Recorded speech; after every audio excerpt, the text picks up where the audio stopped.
Well, let me tell you something. The last few weeks are giving me a nice preview of what baseball is going to be like during a prolonged lockout.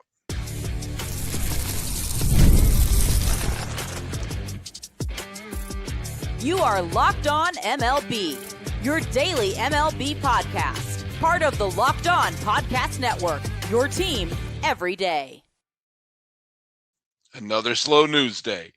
Hello, baseball fans, and welcome to Locked On MLB, part of the Locked On Podcast Network, where it's your team every day. This is the daily podcast. We talk about all of Major League Baseball. I'm your host, Paul Francis Sullivan. Please call me Sully. Thanks so much for making us your first listen, and thanks so much for making the Locked On Podcast Network the number one sports podcasting network out there. Hey, if you follow us at Locked On MLB Pods on Twitter or whatever it's called these days, you can find me. I'm at Sully Baseball Podcast on Instagram. The best way to get a hold of us is right here on the YouTube page. If you are following us every day, make sure to leave that hashtag EverydaySully. Or there's another thing you can do. You can join the Everydayers Club and be part of the Everyday Club Discord channel, which I finally figured out, and I very, very much enjoyed being on there. So we're doing a live stream today. And look at that. Derek Coleman, 6863, is here. He's an everyday Sully. And look at another one, Daniel Barris Sports Hotlines 5851, who follows us a lot. Says, Happy Tuesday. What's up, guys? Yes. Nice callback to the old, what was it? The old, was it a Budweiser campaign? I can't remember. They are not a sponsor. I want to end that rumor right now. Yeah, once again, we're going out there another day where I look up and I see there's some quality free agents who are still available. If you want to have a potential top of the line starting pitcher, I give Framber Valdez a call. If you want a solid infielder, give Eugenio Suarez a call. If you want someone who just is going to give you hits, I understand the problems with Luis Ariz. I understand that.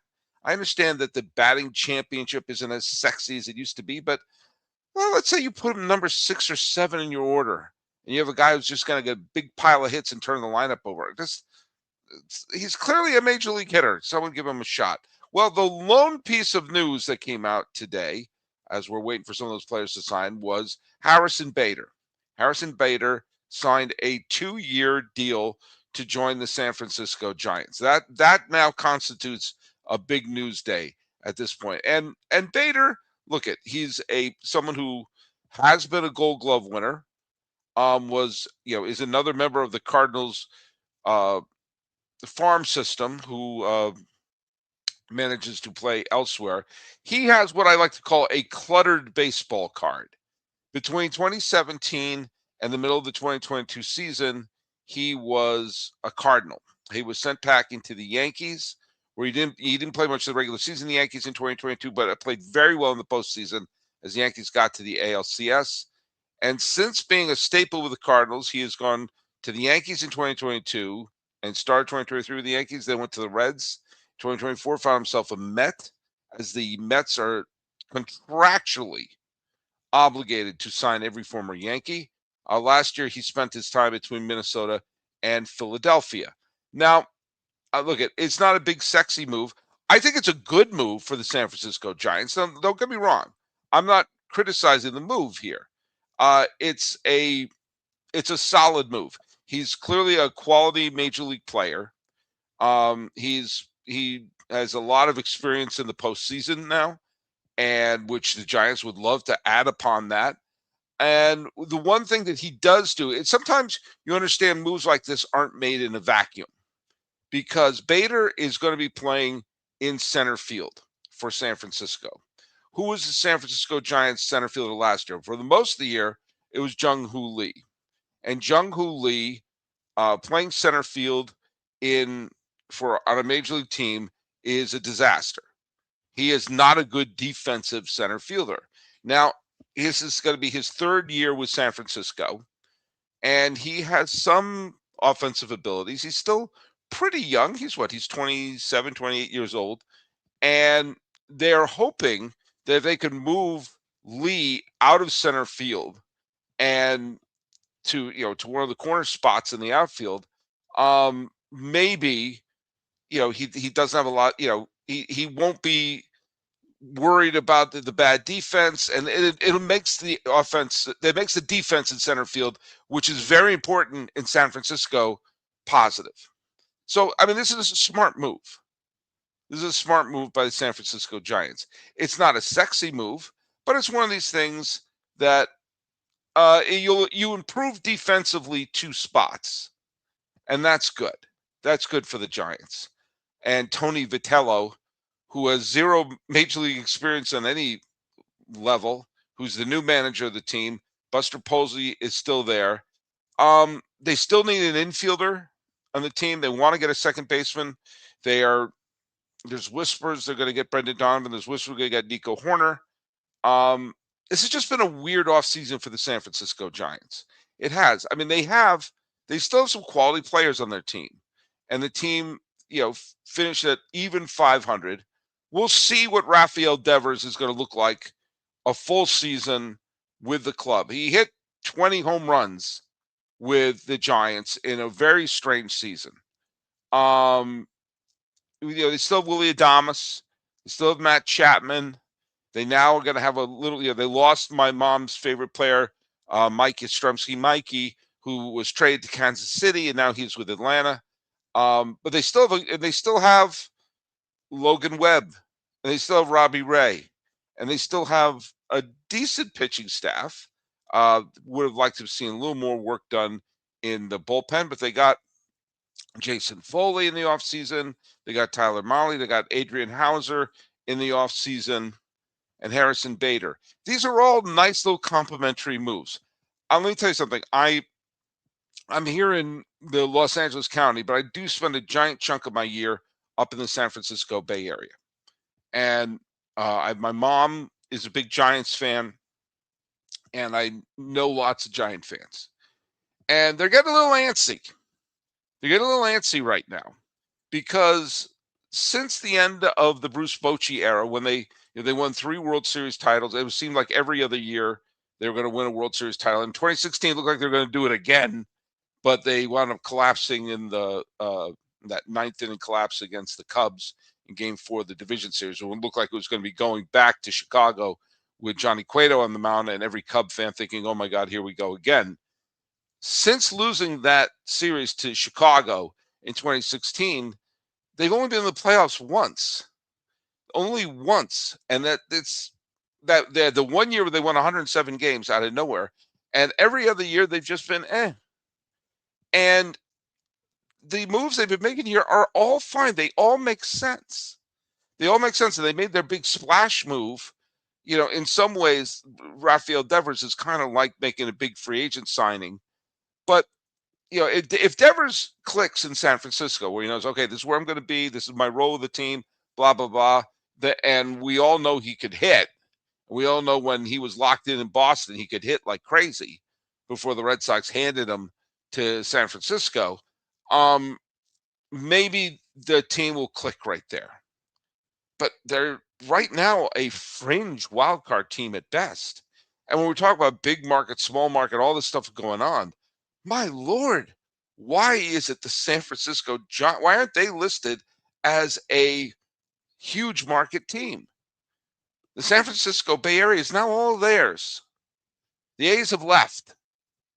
They're crashing on a couch in Sacramento while they're building a stadium in Las Vegas in 3 years. I'm sorry, 4 years. Watch it be 5 years as they continue their brilliant plan of banking on tourism in the desert in the summer. But the Giants have the whole region to themselves now. And unless you haven't figured this out, there's a lot of money in the Bay Area. And you want corporate sponsorships? I don't know. I can think of a few that are in that general region right now that not only are making money, but are controlling all of our lives. Why isn't this a team that's looked upon as a big market, big revenue team, as big spenders? Why aren't they acting like it? I'm not saying act haphazardly, and to be fair, when the biggest fish out there is Kyle Tucker, who I think isn't a guy you hand the car keys over to run the team. I get it, but I don't know why they weren't in on Bellinger big time the whole time. But Giant fans are getting a little antsy. You've had a decade and one postseason appearance to show for it. And it's been enough time to develop a team, especially when you have a legit ace. Logan Webb is a legitimate number one starter, potential Cy Young contender. And they've handed the car keys over to a college manager without any big league experience, and they're getting lots of little they're getting the complementary pieces, but they haven't made that big giant move, if you will. Well, we'll see. Maybe they should get out on Framber Valdez if no one else wants him. But as it goes, they're going to have to get another infielder, preferably a second baseman. And then what? Hope San Diego falls apart? Hope the Braves have another lousy season? Hope the Mets can't get out of their own way? They're 500 last year. Are they better than that? I don't know, and neither do you. But they should start playing like a big market team. Well, when we come back, there's not a lot of the news to go over, so I am going to do the trivia question and also give some airtime to two listeners who felt the need to correct me, and do you know what? They're not wrong.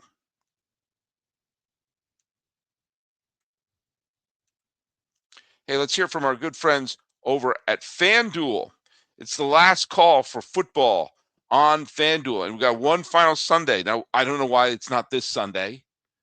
Come on, folks, we don't know where it is, but it's going to be in the San Francisco Bay Area. I still don't know why they didn't have Super Bowl 49 in the home of the 49ers, but I digress. You got New England. You got Seattle. And Seattle, maybe you learned, to not throw an interception at the 1 yard line with the game on the line. But there you go. You got one last kickoff between the Seahawks and the Patriots, and it's the final chance to get on the action before football is over for Super Bowl 60. And FanDuel is making sure you're right in the middle of it with a special offer just in time for the biggest game of the year. Whether you're backing the favorite, who is the favorite? I guess it's Seattle, or riding the underdog, which I'm supposing is New England, or maybe it's Seattle. I know it's not the Jets.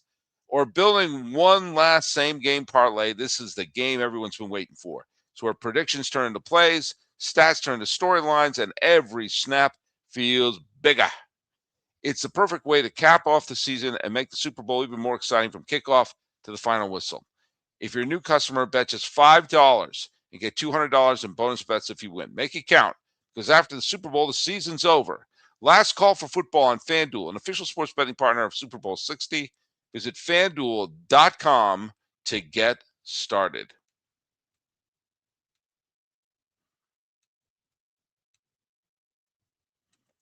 Hey, thanks so much for making Locked On MLB your first listen, and thanks for making us the number one sports podcasting network. If you haven't already, go check out the Everydayer Club. Easy for you to say, especially when we're doing this live. You get ad-free audio on the Locked On MLB show. It's similar to Apple Podcasts or Spotify, and you can also get access to the Everydayer Club Discord, which I'm on frequently. Go check us out at lockedonmlb.supercast.com. So we do have some people watching us live. Derek Coleman says Luis Arise. I can't tell if that's a positive or negative. I just, to me, if you're leading the league in hits, I know he doesn't have a high OPS. I know he doesn't have a lot of the advanced stats, and I understand the batting average isn't the sexy stat it used to be. But if you have someone who's getting 180 to 200 hits and you could bat him 6th or 7th in your lineup and help turn things over, I don't know. I don't see how that could harm you. Let's do the trivia question while we're at it, because there's not a lot of the news heading out here. The trivia question was, in his prime, Rogers Hornsby played for 4 different teams in 4 years. What teams were they? Now, Gavin D. Luhash, 2994, didn't quite get it right, but he got close enough. Cubs, Giants, Browns, Braves. He did eventually play for the Browns. I was thinking Cardinals, 1926, Giants, 1927, Braves, 1928, Chicago Cubs, 1929. This is a huge star, one of the biggest stars in baseball in his prime, in the days before free agency, who was being passed around. Must not have been the easiest guy to get along with. I you were the one who got the three other ones other than the Cardinals, and he did eventually play for the Browns. He put up huge numbers when he played for New York his 1 year in New York. He put up huge numbers for Boston his 1 year with the Boston Braves, and he was the MVP for the Chicago Cubs when they won the pennant in 1929. So everything's a little weird. It's a little weird right there.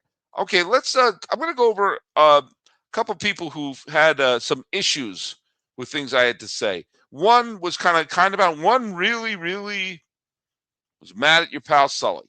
And I'm going to do the one who's really mad at your pal Sully first. I'm going to put the whole thing up, so the whole comment up, so no one can accuse me of editing it down. So here we go. This is from where is it? Right here. It's from OSU 1960. This is your job, and you said Cleveland don't trade him. They can't. Let me tell you a little bit of the context of this. This is when I did my show about Jose Ramirez signing the long-term deal, how great that was. He was a great Cleveland Guardian. And I was saying that the Guardians have a tendency to trade away their players, especially when they start to ask for more than minimum wage. And before he signed a contract extension, I was saying, please don't trade him, please don't trade him, please don't trade him. Now, OSU 1960 took me to task. Said, please don't trade him. They can't. He had a full no-trade clause in his contract. Now he's at 10-5, so he can't be traded unless he agrees. I stopped watching after that. I doubt he's watching now. You're the Locked On Baseball National Reporter. You got that so wrong. I'll stick to other sources for baseball coverage now. You're right. I was referring to when I was saying don't. I was remembering thinking don't trade him, but that was actually, now that you're branching it, he signed a contract extension. I believe it was in 2021 or 2022, the one that got him to this point. And there was a lot of rumors going around at that point that that Cleveland was going to trade him away. And he signed the first extension, which had a full no trade clause. And then he signed this one. But you're right. The way I phrased that, and I was also was wrong. And I was also, in my mind, conflating me thinking that, which was a few years before he signed that first contract extension and not this one. But you took me to task. And I was wrong. I was labeling. I was remembering the wrong time I was chanting that. I was chanting that several years ago instead of more recently. So, yeah, hopefully you are listening to it. Sometimes my brain could be a scramble, and I hope eventually you come back. And I'm sure you're a big Ohio State fan. And I really want to see Cleveland win.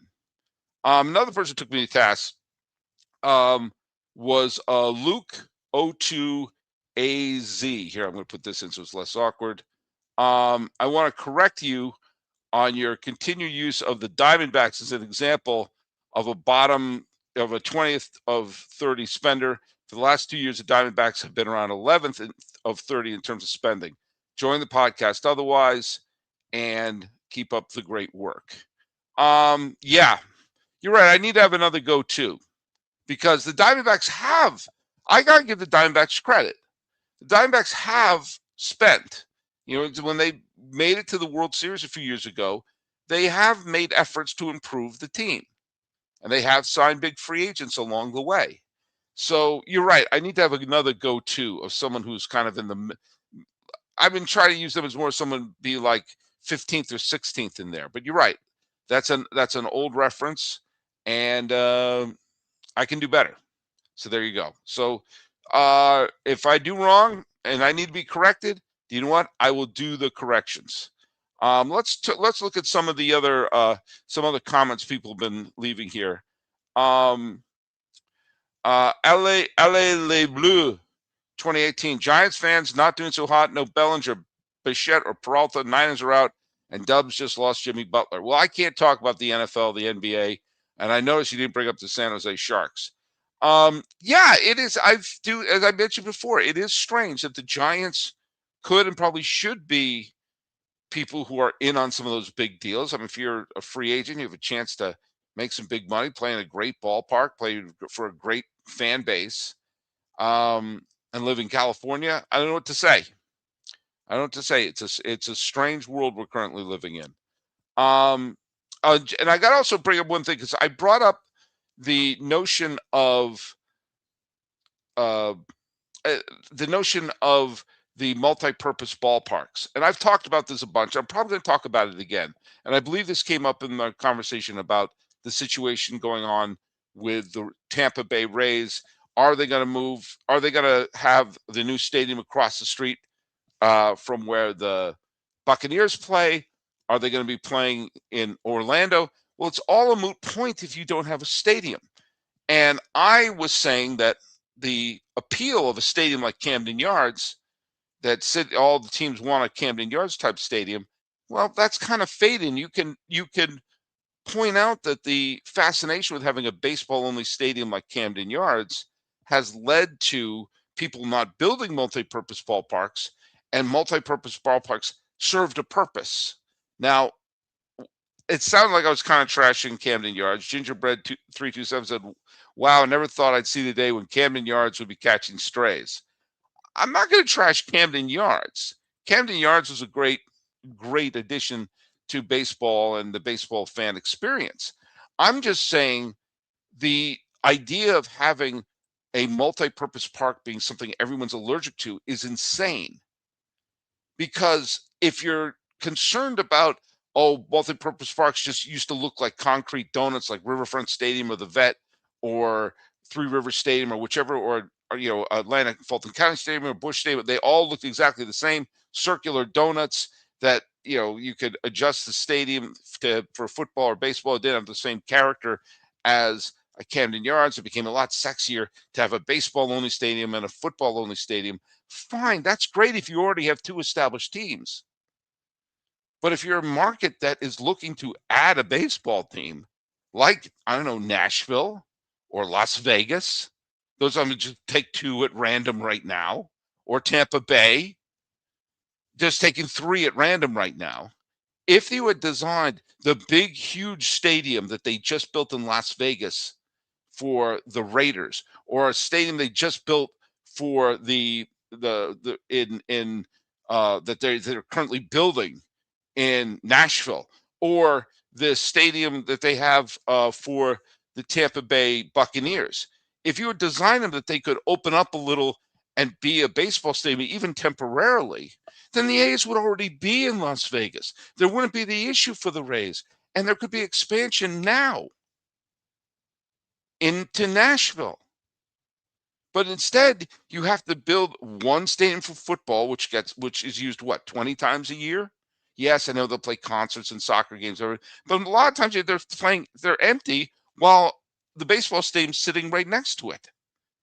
It made sense to have a multi-purpose park. And yes, the design of it was kind of boring, although at the time it was the fashion. In those years post World War II, the idea of having buildings be not like ornate, but just being very simple and sleek and everything like that, that was the style of the time. Look at all the buildings, the public buildings that were built in the 50s and 60s. They're not ornate or flowery. They look like, they're almost utilitarian. And those multi-purpose stadiums were utilitarian. They would look like a donut. Excuse me, my nose is itching. I swear I'm not doing anything here. I'm not doing anything untoward. And okay, so the design wasn't what we liked, but that's like saying I'm not going to drive a car anymore because in the 70s they had wood paneling on the side and I don't like it. Or I'm not going to wear pants anymore because I don't like bell bottoms. We have other designs. They're brilliant architects out there and designers design a stadium that's could fit both teams, a football team and a baseball team, because it's economically more responsible to do. Stadiums used to cost in the hundreds of millions of dollars. Now they cost in the billions. And I've made it clear I am no fan of using public money on stadiums, but I also know I live in reality.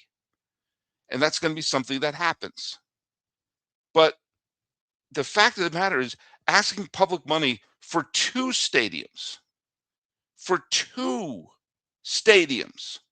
in times when I'm a public school teacher, we're seeing our budgets cuts all the time. You're seeing cuts happen all across for services, for programs, for paving roads, but we're suddenly turning over enough couch cushions to find billions of dollars to build two stadiums. Build one.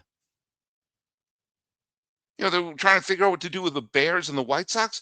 Build an amazing new stadium in downtown Chicago that can fit both of them. That looks great, that feels cool. If they'd done that in Nashville, they'd done that in Las Vegas, we wouldn't be in some of the mess we're in right now. That's not me trashing Camden Yards. That's me addressing a real issue. Baseball can't expand until they figure out the A's and the Rays, and they can't figure out the A's and the Rays until they figure out their stadium. And they're not going to be able to expand unless they build stadiums. It's going to be 5 to 7 years before they get all this fixed. And that's why I made my stance. When we come back, one of my listeners had an interesting point of view that I'm going to bring up to all of you to sort of see where you stand on it.